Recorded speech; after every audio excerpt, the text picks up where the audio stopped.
What's up, everybody? Celtic Scarecrow here, back whenever you get those 10s and 20 views.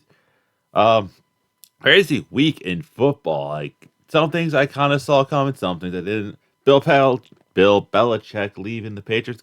It's all coming. I read the same reports everybody else did. So, yeah, we all kind of saw that coming.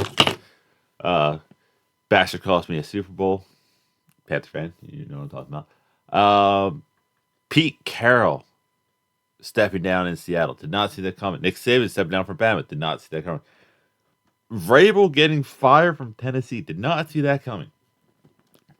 But that's not why we're here today. We're not here to see what I did not see coming. This is a video where I am ranking the 8 head coaching availabilities from best to worst. I am leaving the Patriots in due to the fact that it is a new coaching job. So it still would be where I would have put him in the ranking list because it's opening. Apparently, since they hired within, they didn't have to go through all the normal stuff with interviews and whatnot. Don't know. Not even bother looking it up. But yeah, so I am ranking each of the potential coaching opportunities from worst to best, 8 to 1, based off a variety of factors, which are roughly my own personal opinion, because this is my channel. You have your own opinion. Make your own channel. How good the team is currently built. How good is their ownership and whatnot?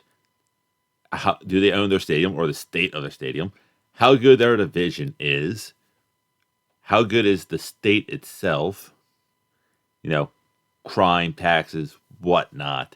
Like all those things would be a factor if I was a head coach looking at any of these jobs potentially. So here it is, my ranking of worst to best of the head coaching job opportunities in the NFL.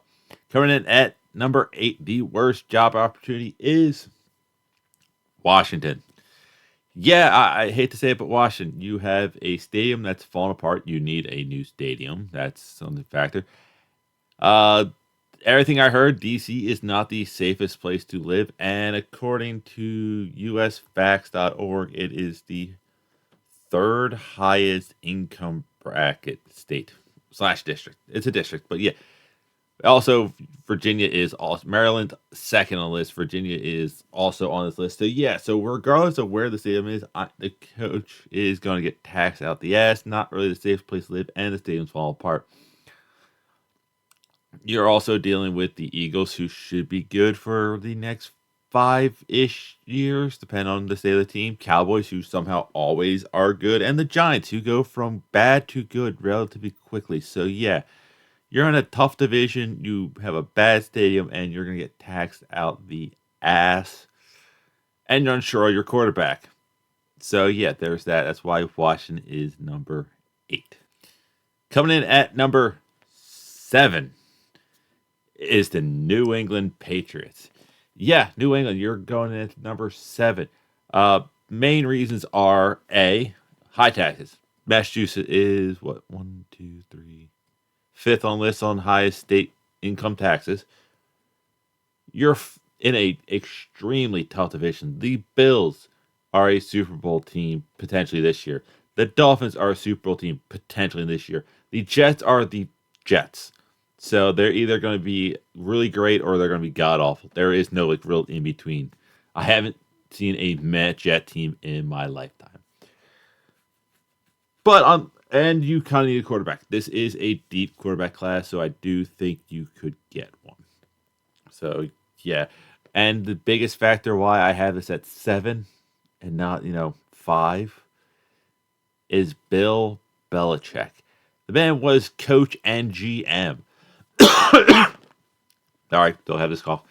So yeah, the new guy Mayo, I think I saw the guy's name was, has to fill in that shoe shadow, whatever the analogy was. Belichick won 6 Super Bowl, and you're the next guy up.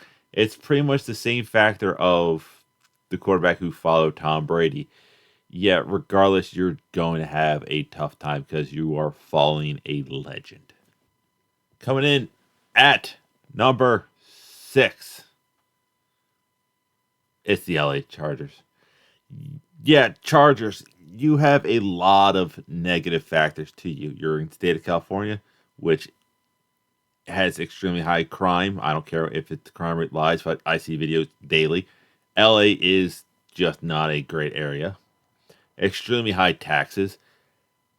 And you are the second team in a city that doesn't want you there. I'm sorry. That is a major factor if I'm a coach going, oh, am I going to sell at this stadium? No. Do the fans want us here? No. Oh, also I have to deal with Patrick Mahomes twice a year. Yeah, that alone is something I would look at going like, okay, division, Broncos, hit or miss. They do have a good head coach. The Raiders, hit or miss. Potentially have a good head coach. All those factors in, leaving them at number 6. Coming in at number 5, it is the Seattle Seahawks. Yeah, Seattle. I did not expect you guys to be on my list. And you have surprisingly not a high tax rate. I was expecting Washington to be up there, but no, Washington has no state income tax. So good for you on there, but it's Seattle, and you guys got taken over by people in Seattle. So yeah, good luck there. But loyal fans, unfortunately, you are following Pete Carroll. So yeah, that's another legendary coach you got to follow. And then when you look at your division, Niners potentially can win the Super Bowl. The Rams did just win the Super Bowl. So, and they're in the playoffs again. And the Cardinals are in the same boat as the Jets. They're either going to be good or they're going to be bad. I don't know. But compared to the other teams on the list, yeah, I just think with the following of Pete Carroll and the people of Seattle, unfortunately I'm a Mariners fan, so I can't say that. Yeah, I would not have them at number 5. Coming in at number 4 is the Las Vegas Raiders. Raiders, don't screw up. Look what the Patriots did. Look what New England just did. Hire this guy, the interim head coach. He's doing great. Don't screw this up twice. But getting back to why I have him at number 4. Your division. That is a main factor. I don't want to play Patrick Mahomes twice a year. A Sean Payton-led Broncos team can be good, can be bad. And the Chargers have a lot of good young weapons. They have their quarterback. Also, you're in the AFC, so that is also a factor. The AFC is easily the tougher division. But you also don't know what you're going on with team as a quarterback and everything going that way. That's another reason why I would have you at 4. But I would definitely, the top 4 teams would be like toss-ups if you're splitting hairs with certain things. Coming in at number 3 is my beloved Carolina Panthers. Yeah, I have Carolina as the 3rd most attractive head coaching landing spot. You have a good young quarterback in Bryce Young. You have a defense that is surprisingly really good regardless of the system they run. You have an owner that's willing to spend money. You have an owner that's willing to just get rid of people left and right. You don't have a GM at the moment. But all those things, North Carolina, you don't hear that many negative things about North/South Carolina realistically. Like, it's not known for crime. It's not known for high taxes. A lot of people tend to move there. There is that. The fans at times are hit or miss, but I think that's normal football fans. But yeah, when you are in an extremely soft division, Falcons suck. New Orleans sucks. Tampa Bay is the best of the worst. A good draft class, good free agent build, cutting some of the dead weight that's on this roster. Yet you can easily turn this team around and dominate this division for the foreseeable future. Coming in at number 2, Tennessee. Yeah, I don't know. Start off this why. I do not know why Tennessee fired Vrabel. He is my number 3 head coach opportunity for Carolina. Harbaugh, Ben Johnson, Vrabel. Those are my top 3 for the Panthers head coaching job. But yeah, for some reason Tennessee let go of him. But as a whole, I like Tennessee as a landing spot. Much like Carolina, you hardly hear anything negative about the state of Tennessee. They have a very loyal fan base down in Nashville, and their division sucks. Jags, I called them a fraud well before a lot of other teams did. Colts, I don't know. It could be a fluky year. I'm not a big fan of Anthony Richardson. He can't stay healthy. Houston, okay, Houston could be a problem. Houston could very well be a problem. But realistically, as my TV keeps throwing up blue stuff that throws off my green screen, you potentially can dominate this division. You may or may not have your quarterback in Will Levitt. Who knows?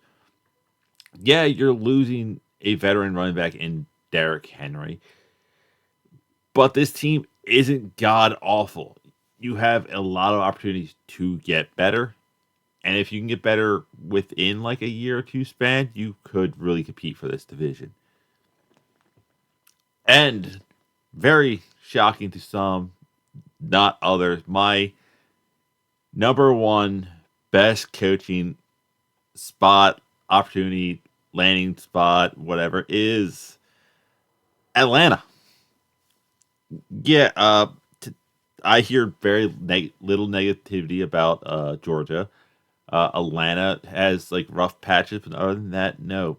But then when you look at everything else with the Falcons, owner that is very kind and generous to a great new stadium, a roster that is a quarterback away from being a force of nature in the NFL. Atlanta can do what Carolina did and then automatically reap the benefits. Their team is built to win once they get a real quarterback. The division is not good. New Orleans sucks. Tampa Bay sucks.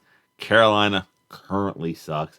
So, yeah, you could easily hire a head coach, go up and get your quarterback, hell, sit and wait and still grab a quarterback, and then turn this thing around and be a playoff team and a force to be reckoned with in the NFL. But yeah, that is my list of the best, the worst to best head coaching opportunity in the NFL. Tell me what you think. That's all I have. I will see you weird people later.